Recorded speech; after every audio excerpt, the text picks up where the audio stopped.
Hi everyone, this is Marissa with the YouTube Space LA team. As we all know, the pandemic has changed quite a bit about our everyday lives these past few months. And maybe for the ones tuning in, it's changed the way you go about shooting your videos from home. So today I wanted to share with you some helpful tips on how to get a nicely composed shot with some basic 3-point lighting.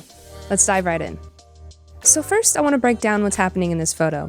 As you can see, I have a large wide open living room and a big source of natural light coming in through my balcony windows.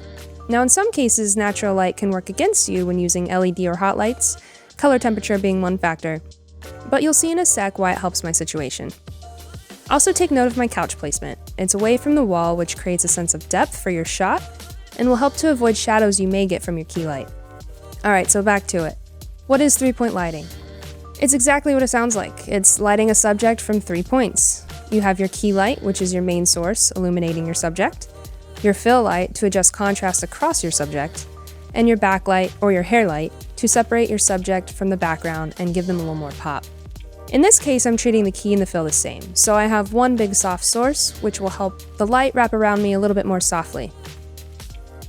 Ideally, I'd like my backlight armed out and above my head, but because my ceiling's so low, I was catching the softbox in the frame. Now, if I had a smaller light, it would have worked perfectly. So instead, I had to place it directly behind the couch for a little kicker off my head.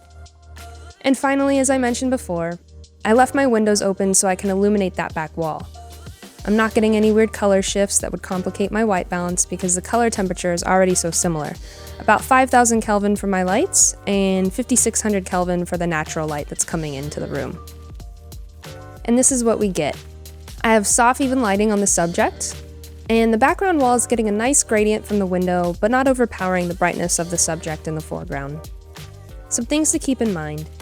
Pay attention to your set dressing. If done right, you end up with a nice composition. Keep it simple, keep it clean, and keep it organized. If you're trying to do too much, it becomes distracting and will take the attention away from the subject. In this case, I was trying to balance out the shot with the items in the background as well. Watch for color relationships throughout your frame. They should complement each other. Too many colors or clashing colors can be very distracting. Wardrobe included. I wanted to find a color that worked with everything around me, but at the same time worked with my skin tone. Too light of a color and it would have been a wash. Too dark of a color and I would have started to blend in with the couch and looked like a floating head. So no good there. And in this next example, we have a close-up so you can better see what the light is doing. If I wanted more shape and contrast to my face, I would play a little bit more with my key in the fill. So I could power my key to be a little brighter than the fill, or if your lights don't dim, you can physically move your fill light a little further away, making it less powerful. I could also move around the position of the lights to not be quite so frontal, or I could even eliminate the fill light altogether for a more dramatic look.